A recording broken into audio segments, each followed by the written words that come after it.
When the lights went down at MetLife Stadium, not only had we seen the final one-night WrestleMania in WWE history, but the most feel-good moments on this night were happy accidents. If things play out how they're supposed to, if fate doesn't intervene, then this is a much different story. Kofi did it! Kofi did it! Kofi did it! Kofi is champion!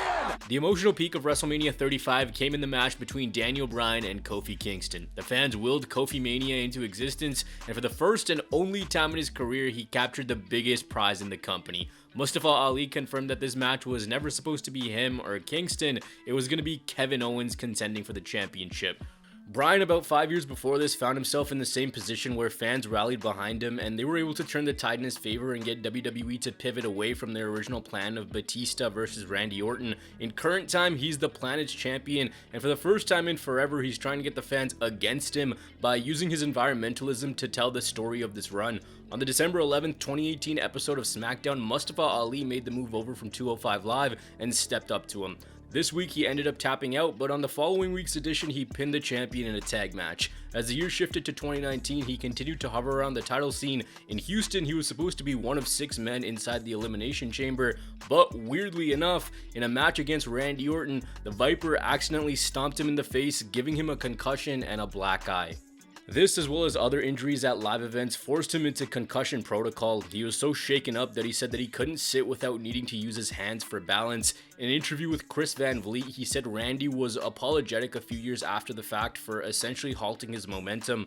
What makes it so weird is there's that age-old rumor of Randy being the reason why Kofi's push was nixed in the late 2000s. Now he becomes the reason why Kofi ever even became the champion.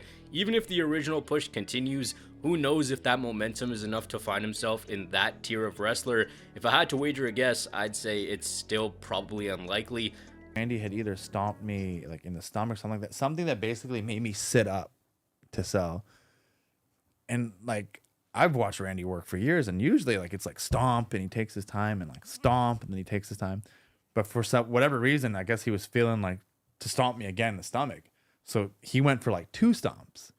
But when he stomped me the first time, I sat up, and the second stomp was coming and just caught me right in the eye, and I could feel like the bones. I felt like my face moved. Ali was removed from the chamber, and the replacement was none other than Kofi Kingston. He debuted back in 2008, and he was always one of the easiest guys to root for. For WWE, he was a utility player, if you will. Someone who they could throw in whatever situation they needed him to be in, and he would thrive. Ladder matches, Royal Rumbles, mid-card feuds, makeshift tag teams, or whatever was needed of him.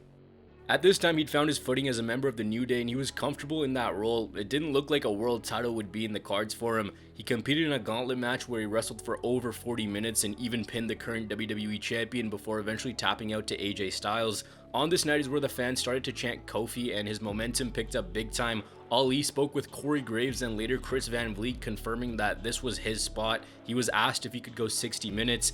In the chamber, Kofi made it to the final 2, and the fans wanted it. They wanted to see him win the championship, but he couldn't get it done. The pay-per-view ended with a massive ovation for him, and WWE played right into this. They took elements of the Yes movement in 2013 and 2014 by putting obstacles in his path. Before Xavier Woods and Big E won him his title shot, he was called a B+ player by Daniel Bryan, and he had to hear the truth from Vince McMahon. You can also see the traces of what was originally supposed to happen with Kevin Owens and Mustafa Ali factoring into the title picture at Fastlane. What more than likely would have been a pretty standard championship build with Kevin Owens took on a life of its own, and it became one of the biggest stories of that year's show.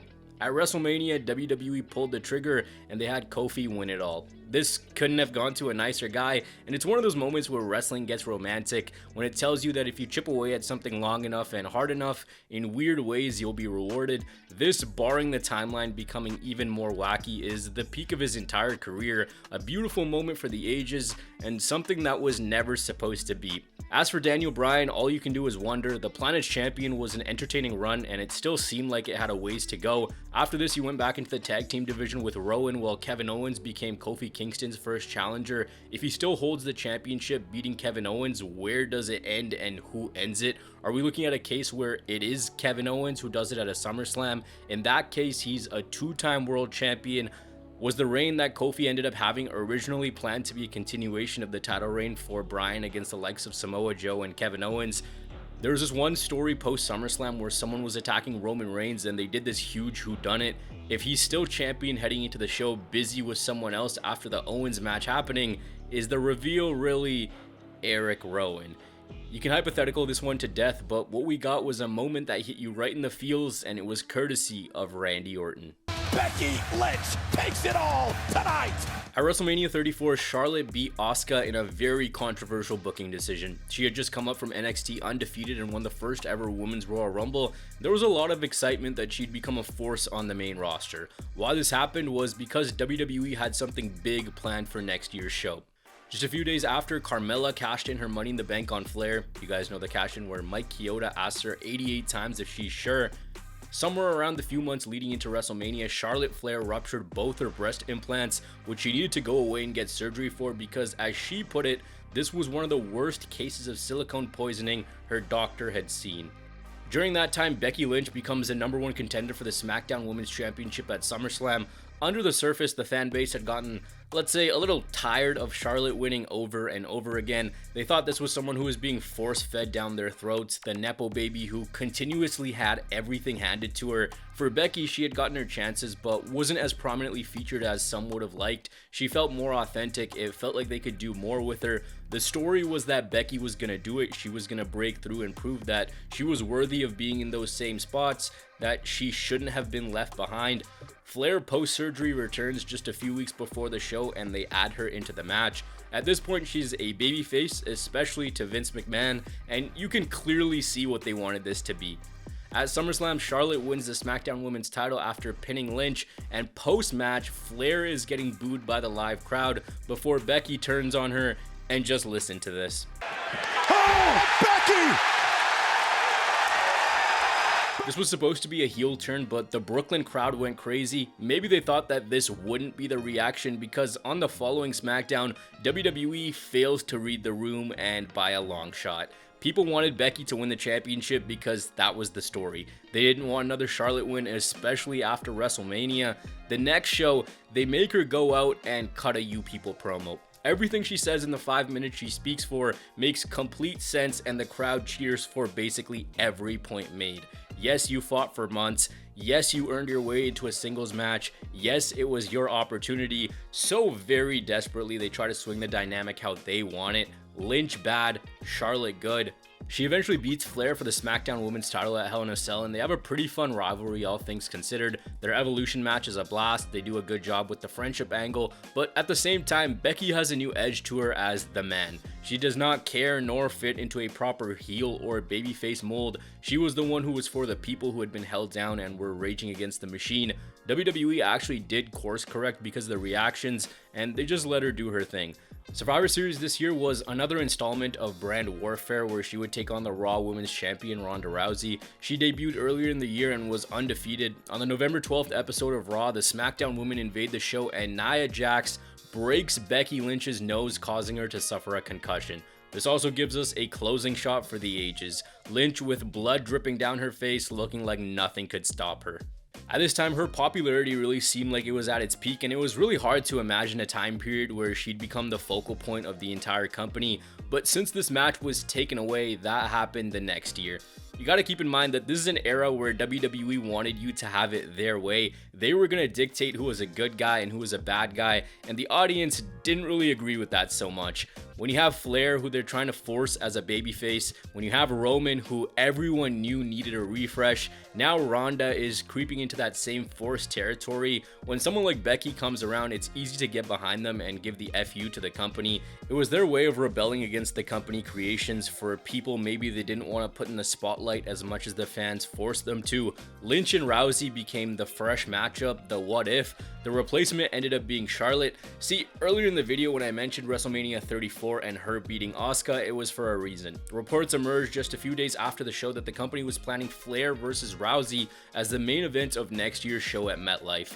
They wanted to tout this as a first, and they needed to keep both of them looking as strong as possible. If the match takes place and Charlotte Ronda is the matchup we haven't seen yet, maybe things are different. Maybe it's easier to stomach that Becky wasn't there because it's already happened. The match ended with Ronda winning by DQ, and over the next couple months, Becky lost the championship because of Ronda, and then ended up tapping out to Asuka at the Royal Rumble. She won the same match later in the night, and the story was one-on-one. It was a layup for them. Someone who was brought in had the red carpet rolled out for her against the one that they were trying to hold down but just couldn't. Now she needs to get everything back. They tried to do the Austin McMahon dynamic by having Becky suspended and later adding in Charlotte into the match to make it a triple threat. This becomes the #1 build for that year's WrestleMania as far as focus and marketing, but Becky, if not for that punch from Nia, would have never been here. In this build, they essentially cannibalized the other women's championship to make this as big as possible and winner take all. Asuka had started to get on track after that very early loss to Charlotte, only for Flair to win that title and her be relegated to a women's battle royal that she didn't win. According to former WWE writer Dave Schilling, the SmackDown Women's Championship at WrestleMania 35 was actually supposed to have been won by Mandy Rose. If that does happen and they go through with their original plan, where does that leave her career? Who's the person holding it if Charlotte and Ronda goes on as planned? For Becky Lynch, she ascended into superstardom, and this was the peak of her entire career. This is the defining moment that will follow her to the very end, the very first women's WrestleMania main event, and the one who took it all. A punch that gave her so much exposure and put her into rarefied air. Here is your winner, and the new Universal Champion. For the past 4 WrestleManias heading into 35, Roman Reigns had main evented for better or worse. This was the company's #1 guy who had wrestled Triple H, Undertaker, and twice Brock Lesnar. Pretty obvious formula: your big star main events, has big matches, wins championships to build up his resume. In 2018, the company very poorly told the story of Reigns getting his win back over Brock. He held on to that championship, and time again, the big dog came up just short. At SummerSlam, WWE finally pulled the trigger, also teasing a Braun Strowman cash-in to make sure that the audience doesn't completely hijack this thing. They got out of this show really quick, and this was a time where fans wanted a character shift for Roman, but they really wanted to hammer home that he's a good guy, and this is where he should slot in. So much so that time and time again, they'd put the Shield back together in order to soften the backlash.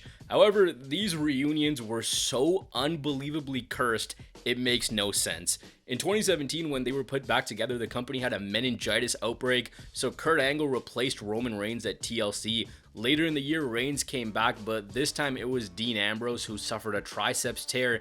This caused him to be out of action until the build for this same SummerSlam. They'd already done the big mending of fences angle between him and Rollins, so he came to his aid to help Seth even the odds against Drew McIntyre and Dolph Ziggler. The night after the show, the Shield is put back together again as they stop Braun Strowman from cashing in.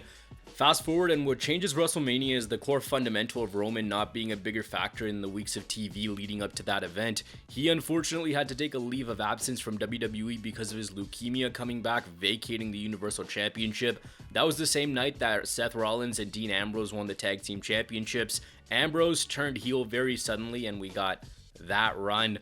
The championship went back to Brock Lesnar as he beat Braun Strowman at Crown Jewel. These three were clearly building to a match considering the no contest inside Hell in a Cell. You don't ever know with 2018 WWE, but there's not anything that really suggests that Roman wouldn't walk into WrestleMania either holding or chasing the title, or at the very least a huge non-title match, because just look at the 4 years before WrestleMania 35 and then the year after. That, of course, being when he was going to take on Goldberg for the Universal title. He isn't healthy enough to come back for the Royal Rumble, which is won by Seth Rollins, and his chase for the Universal title wasn't really established until late 2018. Reigns instead returns on the February 25th episode of Monday Night Raw, and he's part of an undercard match against Drew McIntyre that doesn't really have a lot to it. The point I'm trying to hammer home here is Roman being available alone would have changed things by a lot. The WWE formula of what he was going to do is very obvious. I went back to dig into what the talks were around this time, and again, take these with a grain of salt. I'm not reporting any of these as factual, concrete plans. It's just to get an idea of maybe what was possibly happening, because you just never know. The first thing that was floated around was the possibility of a Rock return. WrestleVotes in December of 2018 posted a tweet saying that at one point the plan was for him to win the Royal Rumble and face Roman Reigns at WrestleMania. Another match that was floated around, and for some reason this just doesn't seem like something they do, is Roman Reigns versus Dean Ambrose. A lot of people suggested that the way he turned on Rollins was intended for the other member of the Shield. This was a matchup that we had gotten as the tournament finals at Survivor Series 2015 when Reigns captured his first world championship. When the Shield split in 2014, the instant rivalry was Rollins and Ambrose, which was a ton of fun, but the dynamic between Reigns and Ambrose was kept as brothers. They never told that story, they never had them turn on each other and explored that side. Maybe we do get the Shield triple threat at WrestleMania with all these guys in the mix. Does Seth Rollins end up as the Universal Champion after winning the Royal Rumble, or is it someone else? Since they were building the SmackDown side of things up with the Chamber, who actually goes on to win the Royal Rumble if Roman's around? If Brock Lesnar isn't holding the title heading into the show, what does his match look like? We just don't know. These are pressing it a little bit too far. It's like the day one butterfly effect where WWE wanted to build to another Brock and Roman match at WrestleMania, but with Roman out, Brock was wedged into the WWE title fatal 4-way. You can debate whether a title switch was going to happen, sure, but the core of it is if that match happens, there's no way they're putting Brock into a WWE title match earlier in the night when he clearly was going to main event. The WWE title picture stays as is. A crossover in any sense in that amount of time would have made zero sense. The core fundamental for that is the match actually happening without the other one being touched. Here, the fundamental is Roman's availability heading into WrestleMania 35. Just like the original Lynch and Rousey match happening, just like Ali being able to compete in the lead up to the Elimination Chamber. Call it fate, call it good luck, bad luck, call some of them blessings in disguise. These are the three butterfly effects that shaped WrestleMania 35. Thanks for watching.